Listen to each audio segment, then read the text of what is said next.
Welcome back to my channel, and boy do I have a treat for you.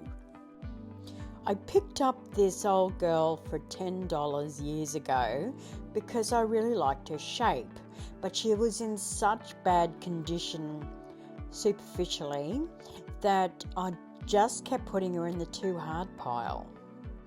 Structurally she was great, just a lot of superficial dents and knocks and that disgusting paint that's on there, and the inside's pretty structurally stable, just really grubby, a lot of spider webs, but I'm pretty sure after a good clean and sanding off the old paint, I think we have found a gem. So I got to work straight away sanding off that old paint. Now listen, I do have a dust collection system, but I don't know how old this paint is. So I am wearing a face mask. A respirator, if you have it, would be even better.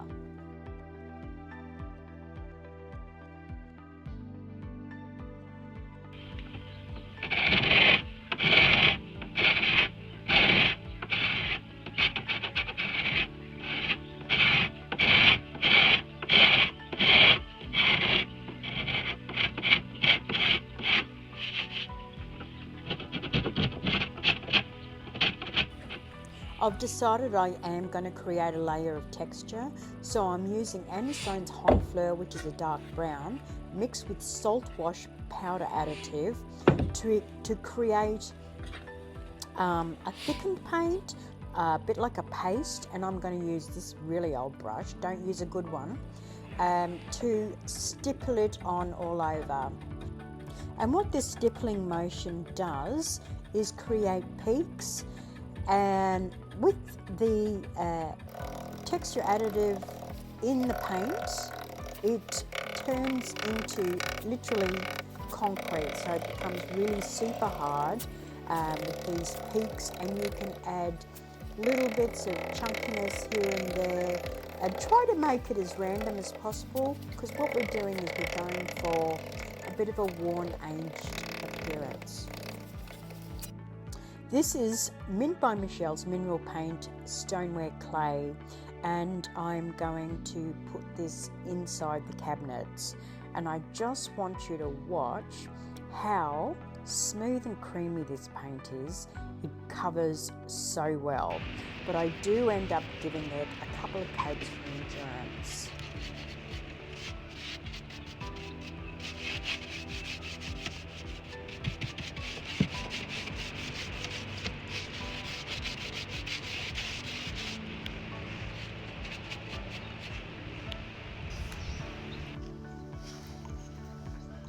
My initial thoughts for this piece was a lovely pale blue, but once I got this on, this is Mint by Michelle's Impressionist Blue, and it is a lovely light blue, but I just found that it was a bit too light. So I mixed up this colour, which is a mix of Impressionist Blue and Mint by Michelle's Thunder and Lightning. Here, I'll show you. Thunder and Lightning is a little bit darker, but mixed together they make this lovely blue, which is almost a Wedgwood blue. It looks lighter in the video, but it's a little bit darker. But we're just going to go over and cover up all that in just plain Impressionist blue. You can see it's a little bit dark, and I'm really happy with this now. To create the distressed look, instead of using a carbide scraper, I'm just using some 240 sandpaper, and I'm just gently exposing some of the texture underneath, because I don't want it to be too grungy. I just want it to look a little bit worn. And this is exactly what I wanted to achieve.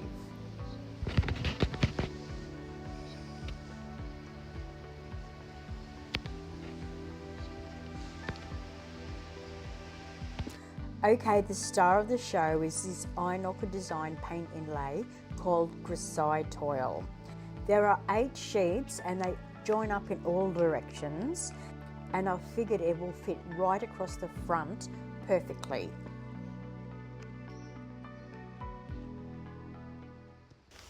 Okay, so this is where the fun starts, because I've got all the pieces there, and I know it will fit across here nicely, but these drawers stick out a bit, so I don't want to just go woomph. So what I'm going to do is I'm going to do the drawers individually, and then I'm going to join up the designs from the drawers. And that'll end up going like that. So it's going to wrap around a little bit. So, okay, so I've made some marks on here because this is this here. And I've made some measurements, and you see how there's these grid lines. You can use them as guidelines. Yeah, I think that's it. So this is going to do half the drawer, and then the other bit will do the other half. So I'm just going to cut this section out and then find the matching bit for here. And then we'll start the application process. All right, I'm just going to do one bit at a time. So I just need to find my scissors.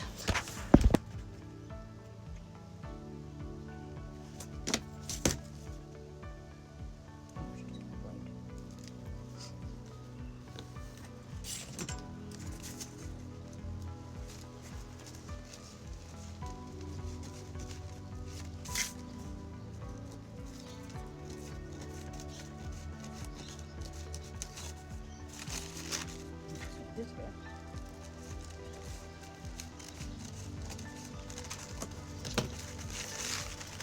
No, don't lose these bits, because that bit's going to go underneath there. Right, so I need to put that somewhere I'm not going to lose it. There. All right. So I've made a mark there in the centre of the drawer. So it's going to go.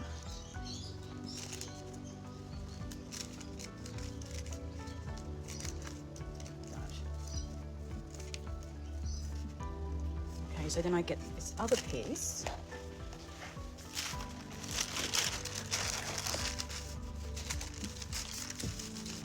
Find where it touches there.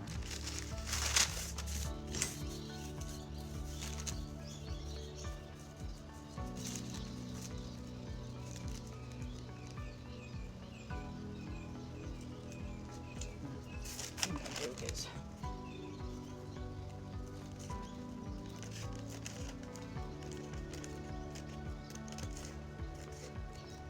putting them up together.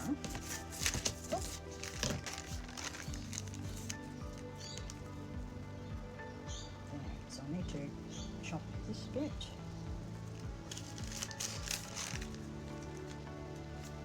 Probably a better way of doing this. I want it the same on the other side.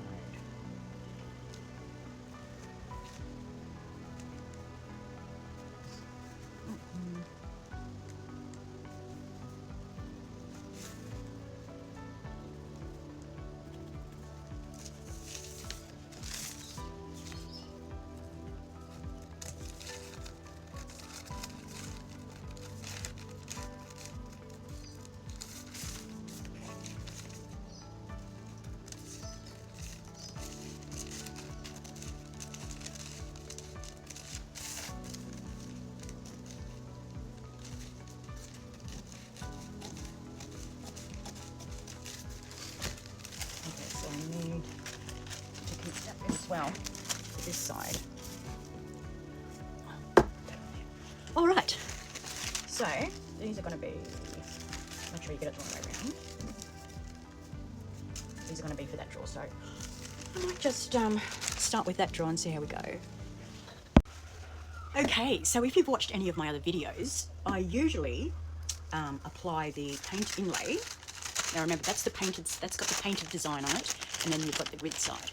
I usually lay it down onto wet paint, and that's what actually is mentioned in the instructions on the back. But I know a lot of people have some very good results laying the paint inlay into top coat or polyurethane. So I'm going to use Mint by Michelle's Mint Finish Shine. Yeah, so what I'm going to do, now, you need a clean cloth, you need some water mist, and I like to use a brayer to push the design into it. All right, I've got a brush, so I'm going to put pretty thick coat on, and it's cold at the moment, so hopefully it doesn't dry too quickly. I'm going to cover the piece, and this is good because if I were to put paint on, I'd cover up all that lovely texture that I just created. You can always rough it up later, I guess. But this is good if you've perhaps done a colour blend with your paint and you don't want to cover up the colour blend. You can lay the design into, just make sure you've got it everywhere. Okay, that looks pretty good. Now I can still see my centre dot. Make sure I've got the right bit there. I don't want to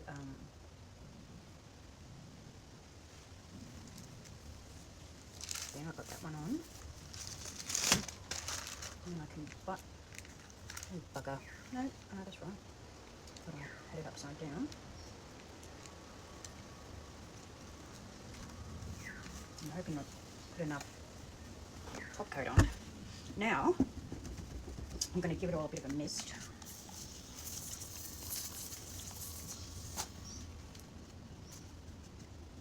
And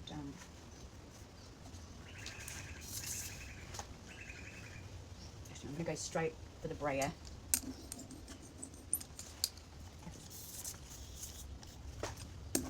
To get them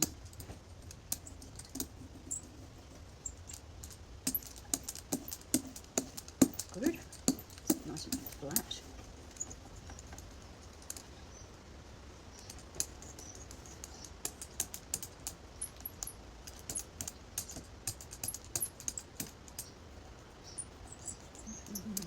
Just put there that be a little aged anyway, so if I miss a bit, that's okay. But I think that's all stuck down there nicely.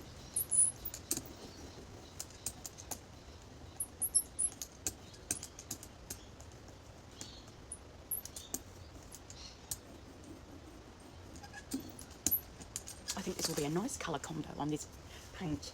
So, so what we do now, let's fuss over it a bit more.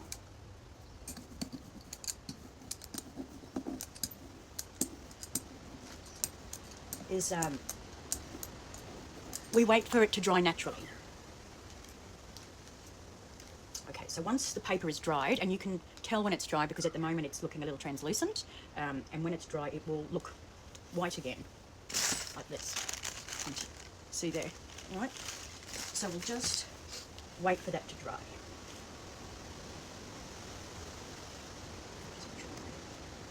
And cross your fingers. Cross your fingers I've put enough top coat on there. Okay, I'll be back soon. Okay, it's all dry and it's really stuck on so that the top coat is dried. I'm pretty sure it's dry. It feels dry. The paper's like really stuck on there. Okay, so to get the back paper off, we have to give it a bit of mist again. So I'll mist and the paper will go translucent again.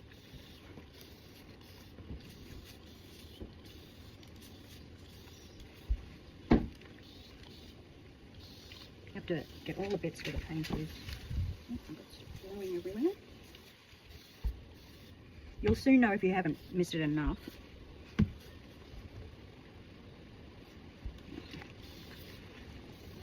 just going to check this with. It's going to be good. Okay, let's see.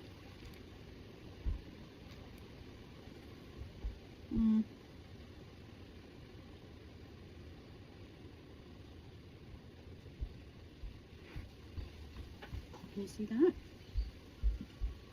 And actually, I like how it's not completely perfect. Gives it a little bit more of a country look. Why haven't you?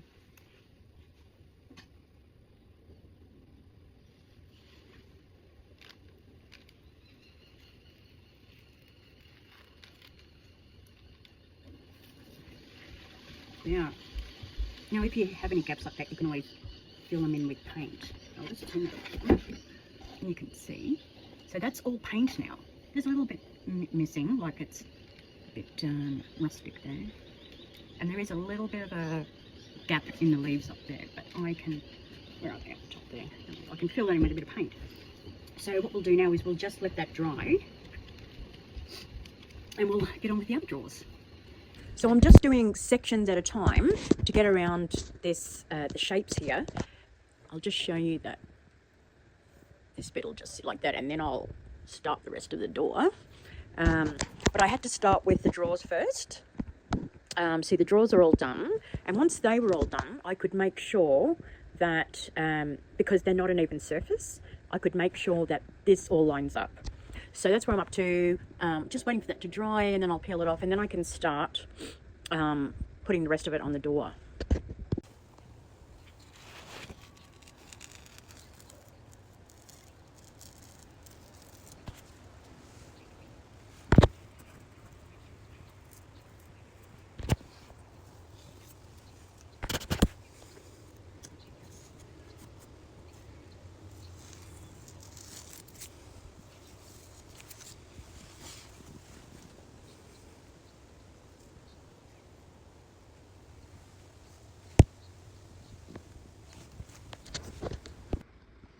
I think it's looking really good. So I didn't quite have enough to go around the sides as I'd originally thought. I did put a bit up the top. I love how it has this distressed look. I could do some stenciling, but I think with some nice knobs on it and some gold feet, I think that's all she needs. So what I'm doing just now is sealing it all with Annie Sloan clear wax. Now,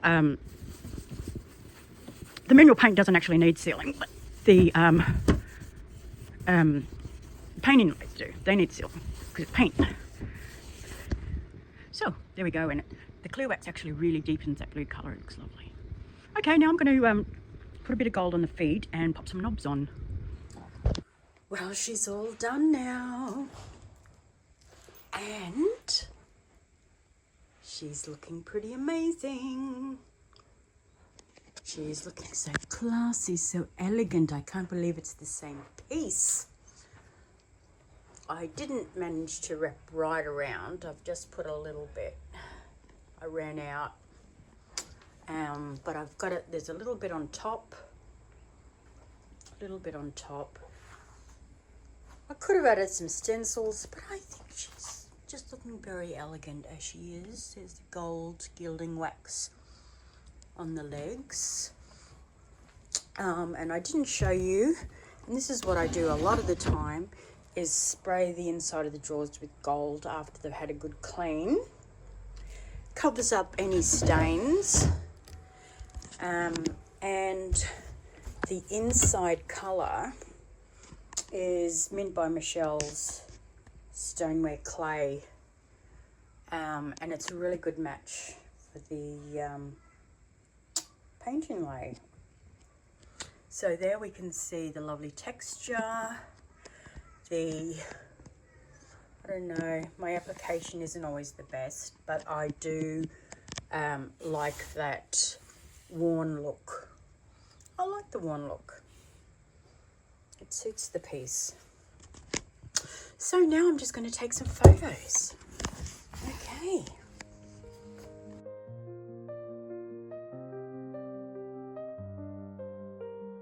Well, I hope I've inspired you to get that old grungy piece out of the shed and give her a brand new makeover. If you'd like to see more of my work, you can find me on Facebook and Instagram. Thank you so much for watching.